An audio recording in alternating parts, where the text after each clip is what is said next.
You can see how crippled this lady.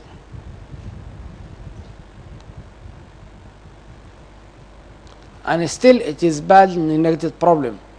This is one of the ladies. She has the mycetoma with depression. You can see her. Still in some centers, amputation is the treatment of choice in this patient.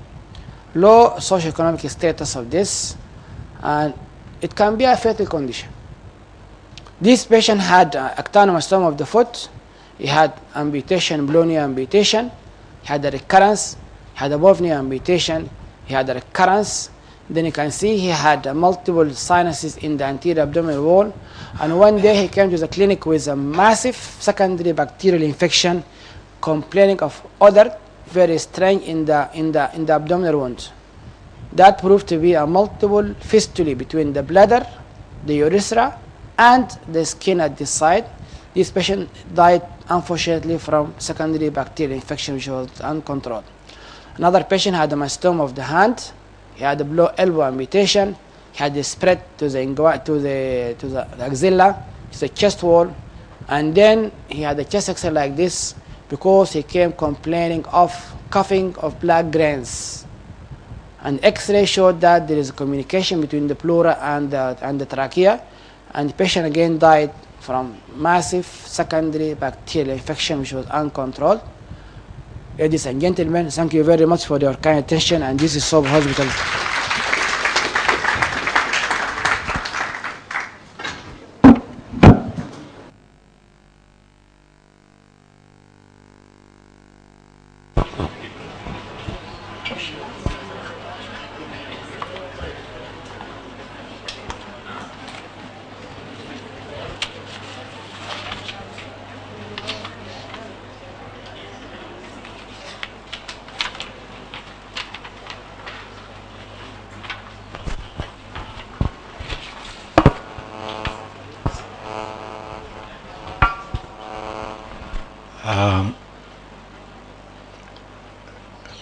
This is the third, presentation and the last in this session.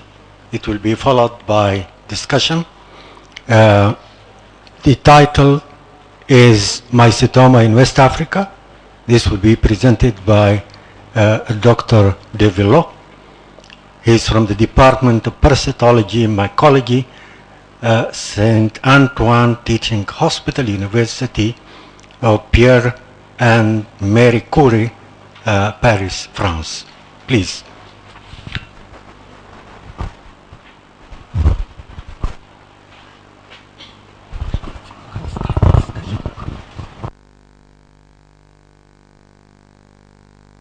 Back in Khartoum, as you said, the homeland of Mycetoma, and I was very interested in this infection because I spent a part of my life in two Mycetoma countries of West Africa, and I will show you my experience. And I can tell immediately that Mycetoma in West Africa are quite different from here. So the story of Mycetoma in West Africa began with Aristide Le Dantec, who described the first case of Mycetoma in Senegal at the end of the 19th century. And it was a red-grain Mycetoma, and it's not an hazard because, as you will see, red-grain Mycetoma has a very great importance in West Africa. And this pioneer note immediately the relation between the repartition of the disease and the climate. And here you can see the Le Dantec Hospital. It's one of the teaching hospitals of Dakar, and it's the hospital where Mycetoma patients are observed, because in this hospital you find the dermatologic department and the orthopedic department. And it must be pointed out that very near this hospital there is another hospital, the military hospital, with also dermatology and orthopedy, and they never see Mycetoma. And they asked me why you see a lot of mycetoma and we do not. It's because the different population. Aristide Le Dantec is an hospital of poor people, and it is a demonstration that mycetoma is a disease of poverty. And now, another great figure of mycetoma, of the history of mycetoma in West Africa, was Emil Brumpt. Professor El-Sheikh Mahgoub spoke of him a few instances before. For us, French medicine, it's our father of tropical French medicine, and he was a parasitologist, but he was also an entomologist, and he was also a mycologist. And it's because of this man that still nowadays mycology is made by parasitologists. It can be strange because I think that France is one of the few countries where that is. And he identified Madurella mycetomi first in Senegal in a patient. And a few years after, in East Africa, he described what it was called Indiela somaliensis. Another great figure is Alphonse Lavrent. Alphonse Lavrent is known because he obtained the Nobel Prize. He was the first to describe human plasmodium, but he was also the first to describe the agent of red-grade mycetoma, Streptomyces peltieri, as it was named at its time, in a Senegalese patient. So, as you can see, Senegal has an important role in mycetoma history. And in West Africa, the disease was forgotten during some years, and we have the famous, the very important studies of the 60s, and they were realized in the Dakar University, the oldest of West Africa, with practitioners, surgeons, pathologists, radiologists of Dakar Hospital, with the help of the mycologists of the Pasteur Institute, and François Maria and Gabriel Segretin, and I have the privilege to have them as professor. And when I was in Niger, they helped me to identify the strains. And they were fantastic professors. And these mycologists of Institute Pasteur described new species, and they described the repartition of agents in different countries. For example, they described Leptosphaeria senegalensis. It's an important species in Senegal, and it's also an originality of West African mycetoma. They described Sophia rosati, but it was in Somalia, a very rare agent. And they describe the repartition of agents in Senegal, Mauritania, Chad, North Cameroon, Somalia, and Djibouti.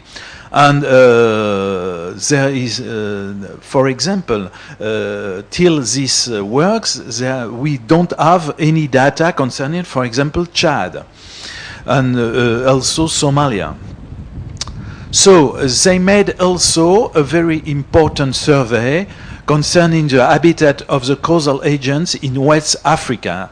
And it's the only survey of this type in West Africa. And with specific media and techniques, it was shown that Leptosphaeria senegalensis and Leptosphaeria tomkinsi, rare agents very near Leptosphaeria senegalensis, were found in dry thorns of the acacia in the Senegal Valley, Senegal River Valley, particularly when the thorns have been mud stained during the wet season. They also found Madurella mycetomatis in soil, and it was associated with Termitaria. Sophia rosati was isolated in Senegal from Sandy Sound, but I think that there are no human cases of Sophia rosati mycetoma. They were also found in Somalia. Nocardia asteroides and more rarely Nocardia brasiliensis were isolated from soil.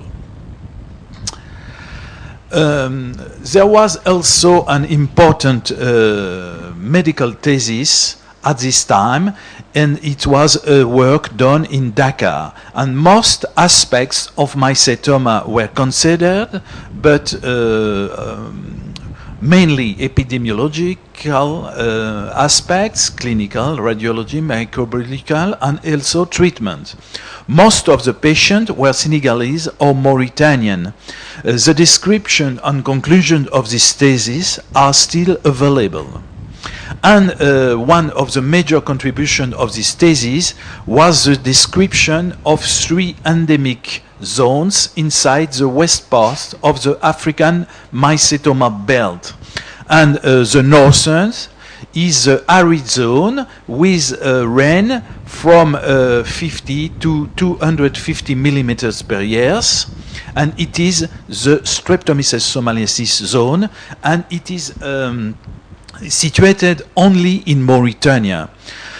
You have the second zone is the intermediate zones, 250 to 1500 millimeters of annual rain, with a predominance of black grain mycetoma, Madrella mycetomatis and mycetomatis, and Leptosphaeria senegalensis. It's on the border of the Senegal River, and the Senegal River is a natural frontier between Mauritania and Senegal. And the Senegal River is also found in Mali, where you have also an important focus of black grain mycetoma. And at least you have the southern zone, 500 to 800 millimeters of rain, with the red grain mycetoma, who is, as I said, very particular to West Africa. And finally, the frequency and the originality of red grain mycetoma was pointed out by a different survey in Senegal.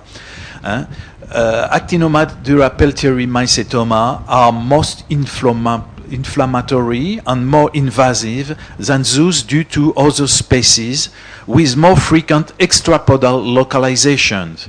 And the clinical presentation is very particular, with often, not always, but often nodular aspects. Bone and lymph nodes involvements are not rare, but it is generally a very diffuse aspect, but the response to medical treatment, cotrimoxazole, is good. And here you have different aspects of red grain mycetoma that I saw during my stay in Dakar. And as you can see, extrapodal localizations are frequent.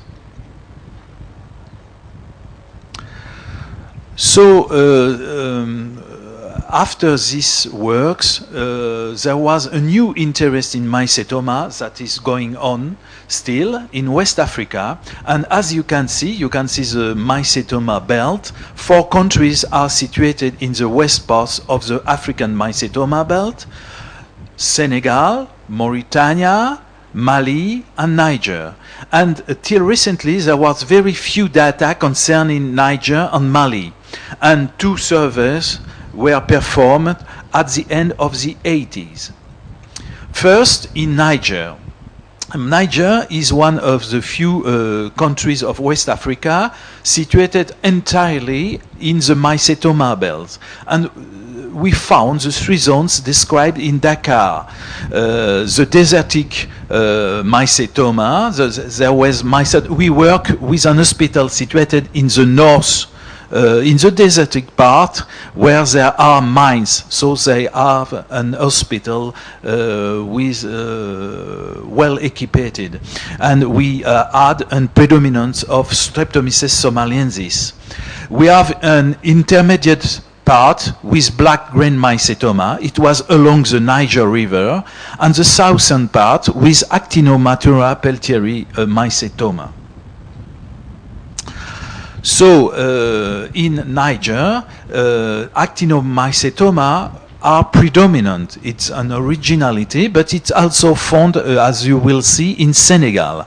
And the message that did not have the practitioner from Niger is that you have first to do a medical treatment. And when mycetoma presented at the hospital of Niamey, he was directly sent to orthopedic department, and he was operated.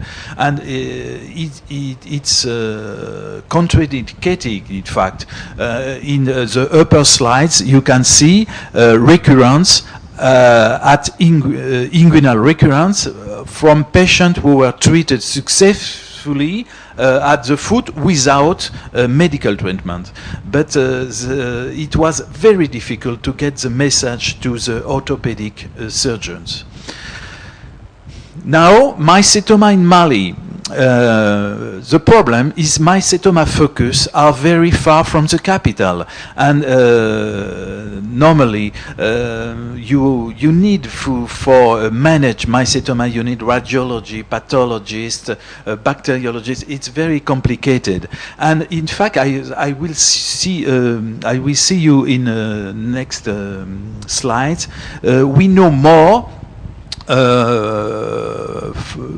mycetoma in Mali with the patient we see in France. I left Africa 10 years ago, but I still see mycetoma patients in France, and most of them come from Mali. And we published a series of 54 cases from Mali, but identification was only based on histology. And actinomycetoma here too are predominant, with an important part of actinomycetoma peltieri due to Actinomadura peltieri, as in Senegal and as in Niger, and also Actinomadura madurae is quite frequent, like in Senegal. And mycetoma were always due to Madurella species. So Leptosphaeria is predominant in Senegal. And we made, at the end of the 20th century, a new survey on mycetoma in Dakar, and we had just Senegalese patients, so we can see more detailed concerning the mycetoma in Senegal. And actinomycetoma are predominant, but we did not have Streptomyces somaliensis. When we had Streptomyces somaliensis patient in Dakar, it was always Mauritanian. Because there are no desertic part in Senegal. Actinomatura peltieri represented 40% of cases, and Actinomadura madurae was the third agent in importance. Madurella mycetomatis was a major agent of mycetoma. And here you can see, we made some cultures, and here you can see patients with rare agents that we identified. The tumoral foot is a patient with Rhinocladiella atrovirans, a very rare agent, and we thought it was a rare agent because the patient has a presentation very rare. He came to our department saying, I want an amputation. It's quite rare, this presentation. Here you have a patient foot with nocardia hysterosis. It was the first time that we identified this agent, and this horrible inguinal mycetoma is due to Exophiala janselmei. Mycetoma in Mauritania are very different, and it's quite curious to see that the two capital, the capital of Mauritania, Nouakchott, is not far away from Dakar, the capital of Senegal, and Mycetoma are very different. As you can see, it's the only West African countries where Mycetoma are predominant, with Madurella species and Leptosphaeria species. Most important actinomyces, of course, is Streptomyces somaliensis, the desertic agent. Here you have Mycetoma from Mauritania. This Mycetoma fruit was observed in Paris very recently. It was a Leptosphaeria senegalensis case. The fruit is a patient I saw in Dakar, Streptomyces somaliensis, and this woman with a pseudotumoral lesion had an actinomadura madurae lesion. Recently, our colleague from Ivory Coast presented to our society a series who was published but in French very recently from with a patient from Ivory Coast, and they could not do cultures or biopsy in all patients, but they demonstrated that we are in Ivory Coast a forest zone with a predominance of actinomycetoma and a savanna zone with a predominance of Mycetoma.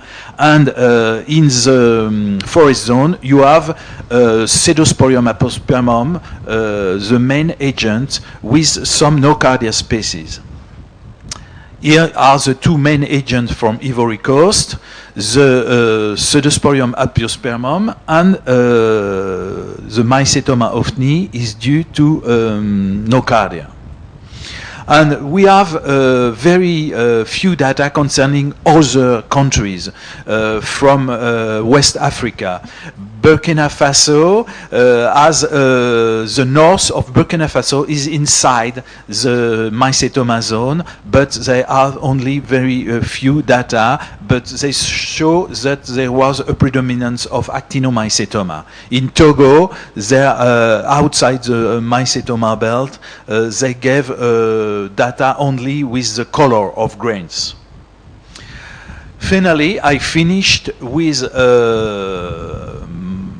one personal cases and cases observed in France last 10 years. And as you can see, in these 31 patients, more were West African patients, and more represented was Mali, patients from Mali, Mauritania, and also Senegal. And it's very interesting concerning the natural story of Mycetoma, because, for example, I see 2 years ago a patient from Mali. He was in France.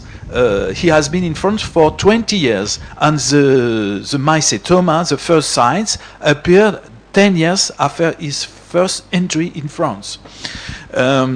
What is interesting is that we have the Institute Pasteur, and we can have molecular biology with our strains. So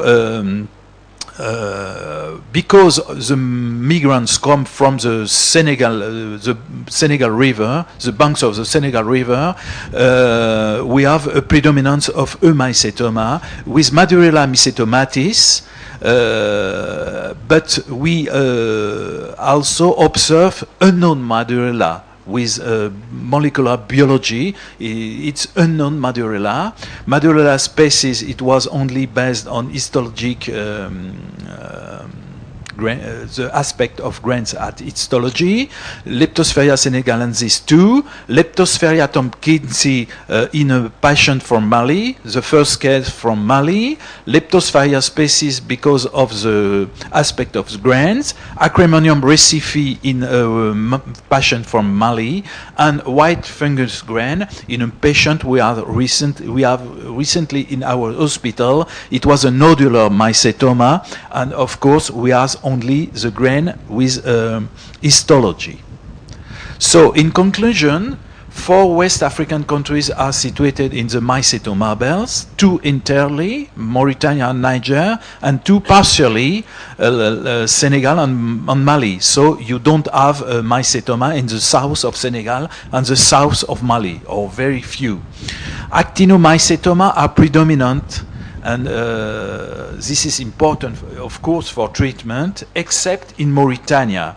The importance of Actinomadura peltieri and the focus of Leptospira senegalensis on the banks of the Senegal River represents the originality of epidemiological aspect of the infection in this part of Africa. Thank you.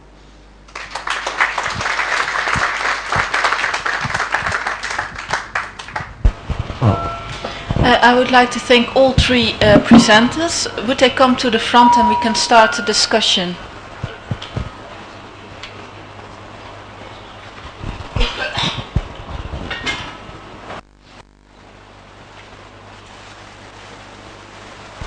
Are there any questions for one of the presenters? Thank you. Actually, the question is for all of you. I was just talking to Professor Fahal. I told him that whenever I see this mycetoma, I feel depressed. And if they ask me whether to have cancer, any form of cancer or mycetoma like the extensive one going into the pelvis, I would sure balance for cancer rather than mycetoma. Because at least you have some chemotherapeutic agents, maybe is effective. The first question is, it seems that dry zones are more afflicted with EU mycetes rather than, because Mauritania is quite dry. In Sudan also, it's dry, so maybe humidity and the type of climate. The second point is there any trials for regional therapy or local therapy, especially in EU mycetes, because maybe you can penetrate more for the drug. And immunotherapy, because some tumors, for example, they regress when you give BCG, for example, and any trials like this. And the last is vaccination. I mean, those people who are exposed in the field may be candidates for vaccinations. And after all, I think it's quite preventable disease. Health education and things, I think that will be the best. Thank you very much. Well, some of the questions are for Dr. Fahal, but I would say that regarding the question of vaccination is what we are trying to look into the pathogenicity of this disease, that we are two different type of organisms, the eumycetic type of mycetoma and actinomycetic. We have been in Monterrey working mainly the Dr. Salinas, that is an immunologist, trying to look into this, and he has found the reason why the mycetoma is that develops. I remember a long time ago when we began the study of mycetoma, experimental mycetoma, that we use atypic rats that Dr. Salinas has brought from INH, and they were completely without cellular immunity. And I remember that we injected the Nocaria brasiliensis, and the rats didn't develop any grains. They die of widespread infection, invading lungs, etc. So in order to have grains, you have to have certain degree of immune response. That was the first thing that we noticed. When the litter mates that were heterozygous for the atypic gene were injected, they develop grains and mycetoma. So it's necessary to have a certain degree of cellular immunity in order to develop this type of response. If we don't know yet what all these steps are, we cannot modify either genes using certain type of the new drugs that manipulate the expression of certain genes, or maybe using certain drugs in order to prevent the spreading of the disease. I think that it's very important to treat these patients very early, and in order to prevent the spreading of the disease. And I think what Dr. Fahali and colleagues are doing here of giving information to the medical students, to the health personnel, and the public in general is fantastic, because education is the name of the game, I think. Regarding the local treatment, there is only one report on local treatment in the early 70s, local antifungal treatment locally at the site of the mycetoma. That was not very successful. It ended with secondary bacterial infection, and the patient eventually had an amputation. There is a report in 1931 by injecting local iodine at the site of the mycetoma, and again that was not very successful treatment. Regarding the local radiation, and again that was done in some cases, and again that was not very successful. Just like in the past they used to treat tuberculosis by local radiation. They tried again that in mycetoma, and again that was not very successful local radiation at this site. Regarding the there is no report on regional chemotherapy in these patients. Just like cancer patient, you can inject them into the femoral artery and then see the response of that. Again, probably because there is a lot of fibrosis in the area. And probably the penetration of the drug is not very optimum at that site. That may be the cause. But as Professor Hassan always saying that you can see some lymphocytes and neutrophils within the capsule. Why the drug not to be rich and to be seen inside the lesion? We don't know this. Regarding the immunotherapy, I think Professor Ahmed can answer this. Regarding the vaccination for the EU mycetoma, that will be a $1 million question. Because if you can answer this, we'll have a Nobel Prize, no doubt about it. Wendy is trying to work on this. Hopefully she get a Nobel Prize one day with this. Yeah. So we are working on this, but because you have to identify the proteins and antigens and a lot of work to be done, and after that, because there's a lot of different organisms. For example, Madara mycetoma is different organisms, so you need to have a vaccine for all these different organisms to decide this site.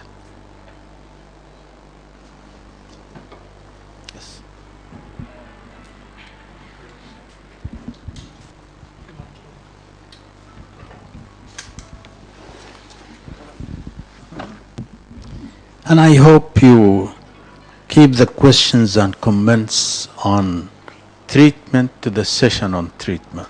I hope we will not preempt it. I know Mohammedani may be anxious to go back to Admadani, so he jumped to the end of the... But I hope he stays overnight. Regarding this regional geographical distribution, this was beautifully written up by Francois Maria as early as 1963. And he said that the Madurella mycetomatis is found in places who will have rain for about 3 months and dry season for about 9 months. And this is what happens here in Sudan. We have between July and October our rainy season. And as Divlu has shown, as our experience, the drier parts going toward the desert, you will find the Somaliensis, and you go for the wet parts of Sudan and others, you find the Pelletieri. And we did not mention here the mycetoma in Europe or in the States, or this is a eumycetoma of Petrilidium boydii, and this goes in very wet areas.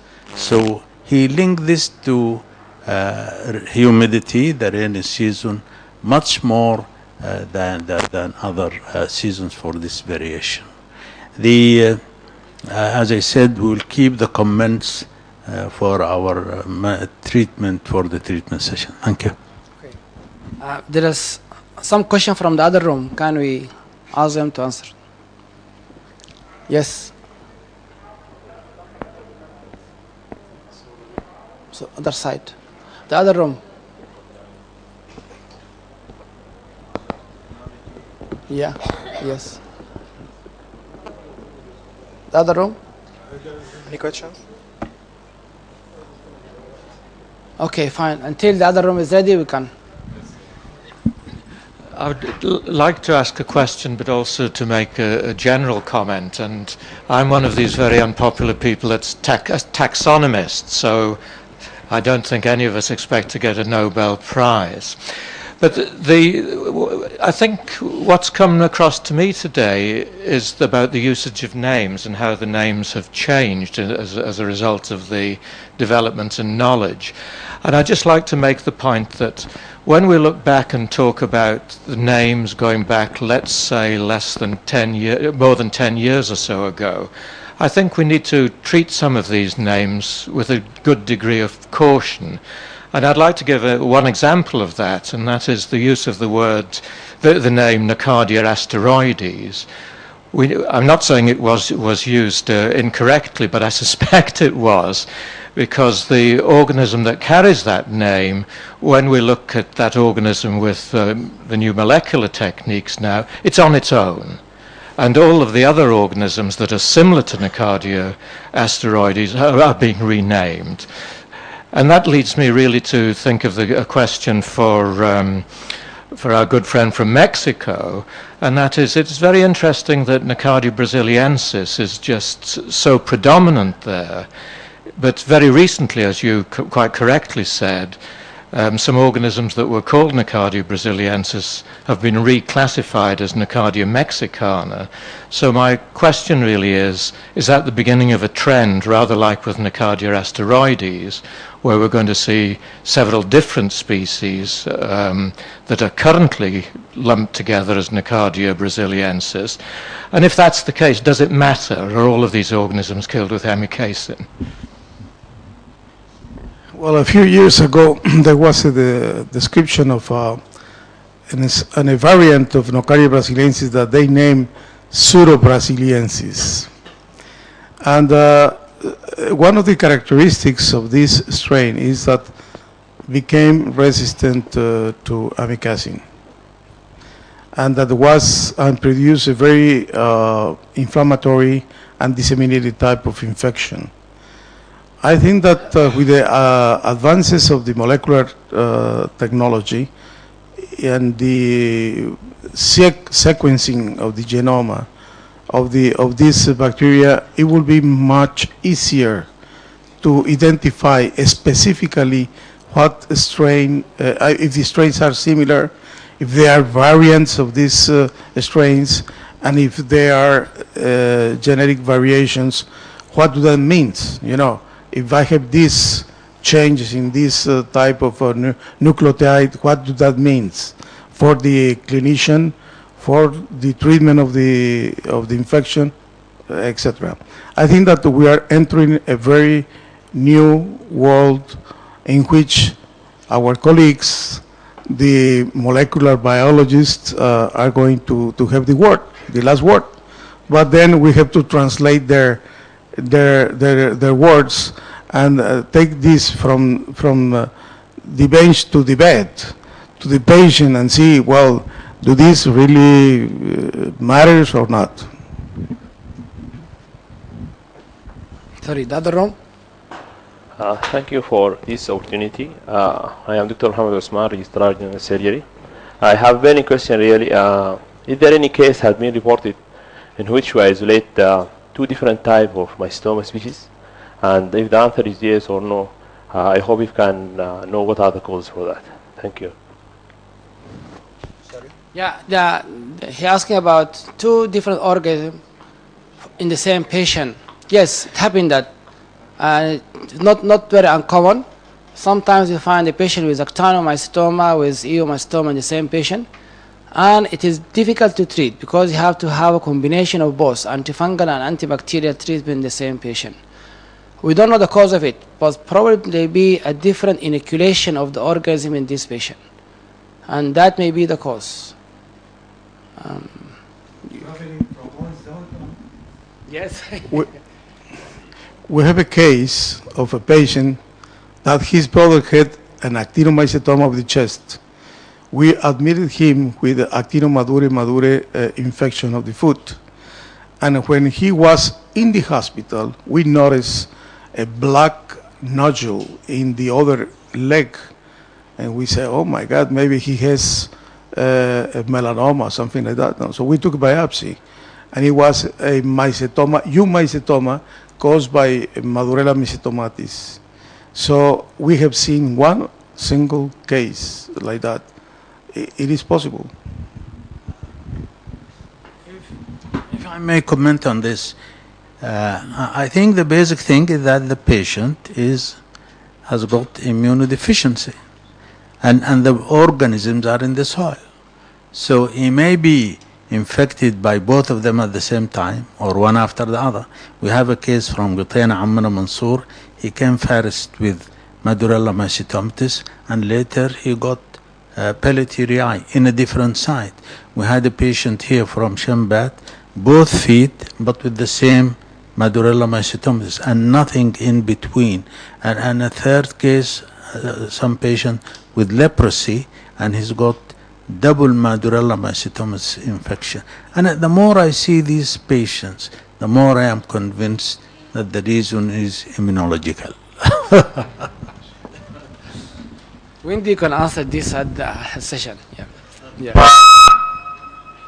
Yes. Other room. Yes. Hello, my name is Anahid, medical laboratory faculty. My question about how can survey for the infected area to help us in the early detection of disease.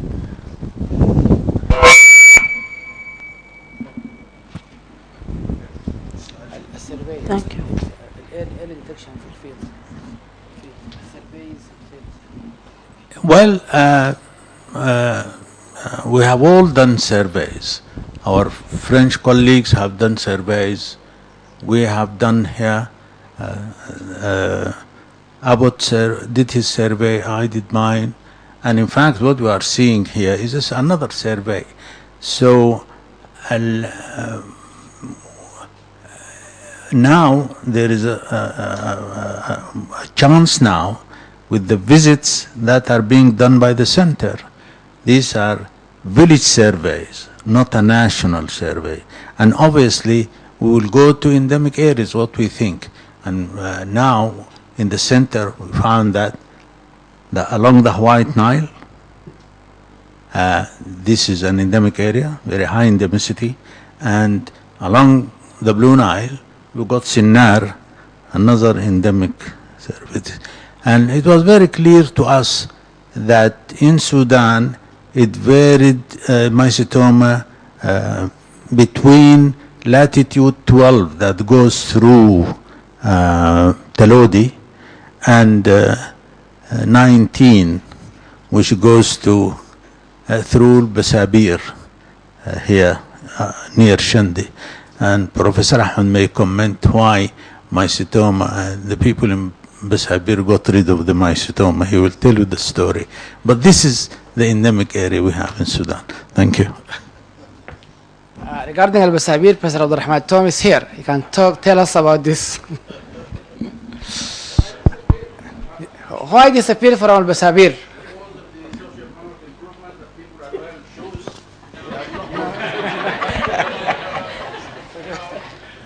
It's a good, it can be done. Luckily, we have at least two which have been operated on 30 or 40 years ago. And now they are very well now, and very healthy, and they are very thankful. So these are the only two cases, very old cases, but no new cases, no incidents. As I told you, education better. People are not anymore going around with bare feet during the agriculture and during the. Luckily, there is no absolute evil. The fact that we have drought and no more pastoral lands and farmers who run after the cattle, they're gone. No more animals, no more going after the animals. So I think this just the improvement and the wearing of shoes. This is my own explanation. But we had not only feet. I don't know why they are calling it just an infection of the feet. We had all the body affected, up at the back and even the head.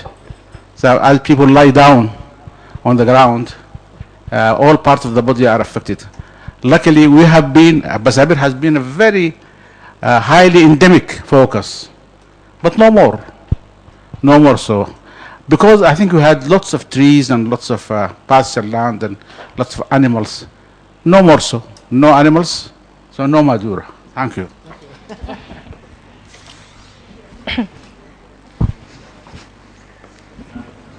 Okay.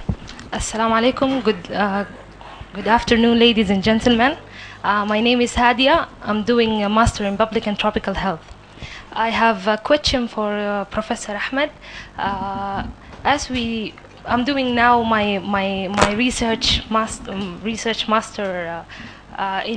Mycetoma, and I see when I ask a patient about the family history, some of them mention that they have family related to maternal side.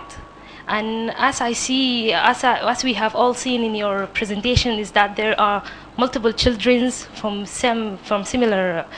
same family has been infected. So there is any chance of being the disease as some has related to maternal infection, maternal inheritance or something? This is a very interesting question and difficult to answer actually. I have no answer for it. But we notice that almost about 10% of the cases had a family history of mycetoma. Mainly maternal. Yeah, I'm not sure of this really. But it is 10% of the cases they give history of mycetoma infection in the family. We don't know, is it really a genetic? They were going to tell us about this, or is it really due to environmental causes because the oils available in the soil is there and they share the same epidemiological characteristic at this site? And again, this is a difficult question. Okay. Also, as you have said that you have some cases related to pregnancy. Could it be any chance of being vertically transmitted or something? There is no report on this. There is no report on this. Thank you. There is no report on this. But during pregnancy, they get worse because the immune system is depressed, because the pregnancy depressed the immune system in the early stage of the infection. Yes. Very difficult question. No observation on this.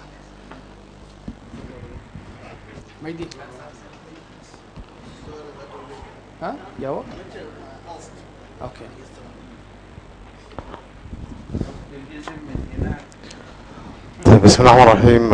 My question to Professor Wells from Mexico.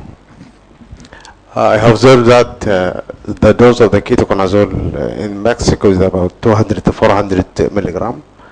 And this is about the half the dose that we give to our patients in Sudan. For how long you give the treatment, and is it effective, this dose? Is it effective in the patients? And how frequent the hepatic problems that occur in these patients? Can we adopt this small dose in our patients, because this is a very expensive drug in very poor patients, which leads to non-compliance of the treatment? Thank you. Well, they say that to answer that tomorrow, but but anyway, quickly, is ketoconazole is the less expensive drug for nowadays in Mexico for treating the disease. The problem is the hepatic side effects makes and the interaction with other drugs makes this drug to sometimes to be avoided for treatment. So, but we can tomorrow give more details.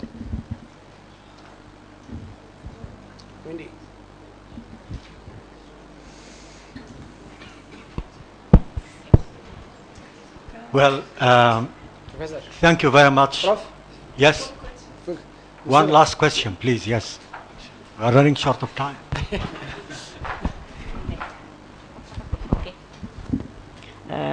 Thank you, Mr. Chairman. On behalf of my colleagues in the Central Veterinary Research Laboratory, I would like to ask if there is any research or study or even observation done on the epidemiology of mycetoma in human with aspect of animals. The role of animals in the epidemiology of mycetoma in human. Because as we know, mycetoma have been reported on different species of animals with the same causative agents, mycetoma or actinomycetoma. But what is interesting is the new emergence of zoophilic dermatophytes such as Microsporum canis as the causative agent of mycetoma in cat. And we know these animals, dog and cats, are in close contact with human. So this might be, animals might have a role as carrier or vectors. Thank you. Tomorrow afternoon, we're going to have a session on this. There will be a session on the animals related to the epidemiology of mycetoma, hopefully. That study was done in the White Nile state, and we're going to report on that. Hopefully we'll be there so as to contribute in this discussion. Professors. Can we maybe just characterize to the audience which organisms are more aggressive and we have to worry about, and they tend to be aggressive in location, in penetration, in difficulty to treat, versus others that are a bit kind of easier to take care of? So could we? Well, Nocardia brasiliensis can be sometimes very aggressive, and for that reason the opinion of Dr. Goodfellow about if this is really Nocardia brasiliensis or it has a different type of gene backup is quite needed in order to identify that. But I will say that the most, yeah, Mexicana, but you know, it's one case. So, okay. So I will say that this, for the extraordinary cases, the cases that are very aggressive, we have to be aggressive in treatment, and that we will discuss it tomorrow. But I say from the diagnostic point of view, the availability of the type of what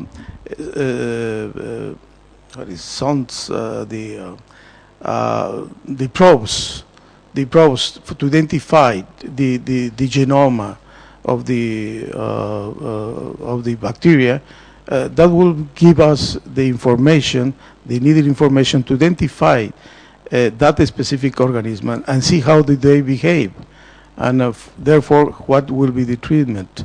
That if the treatment must be given more aggressively than in other cases. For example, they have done some studies classifying only for the response to antibiotics. The group of Dr. Wallace in Texas did that, and they said, well, the ones that are resistant to amikacin, we are going to name it Nocardia transvalensis. But what do that mean? We have identified that the case that we had as a Nocardia Otitidis caviarum group of bacteria. So we send it to them and say, well, we believe that this is Nocardia transvalensis. In Sudan, actually, we reported there is a chairman here. Sorry.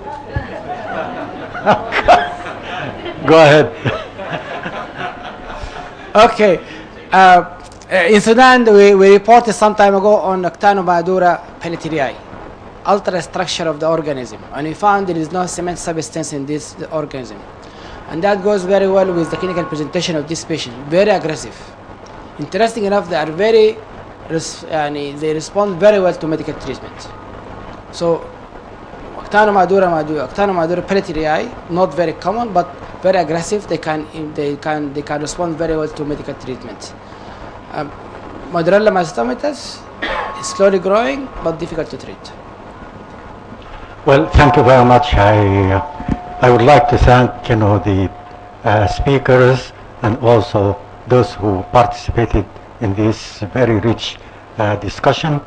But before we break for coffee, I have just a comment to make on the infection of animals. I know this will be discussed tomorrow, but unfortunately I will not be here, so I might as well say it now. Now, some years ago, I had a biopsy taken from a goat, 2 or 3 goats, and the lesion was Maduri. It was Maduri, and Professor Sania was looking for an experimental, animal to do her work. When I told her, she straight away went and bought some goats, and she did her work on, mycetoma in the goat. The second was, there was a girl working with me on melanoma of the goat, which is common in this country.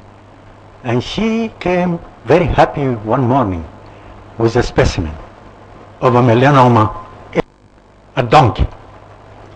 That turned out to be Madurella mycetomatus. And well, we thought this will be a nice experimental animal. The registrar working with me, who is now a big consultant in the United States, I met him 2 months ago in a conference, he went away without telling me. He got his salary, he bought a donkey, and we started, and I didn't know this, until he told me 2 months ago. We injected the animal, and then, unfortunately, 7 days the animal was dead. So, with that, we break for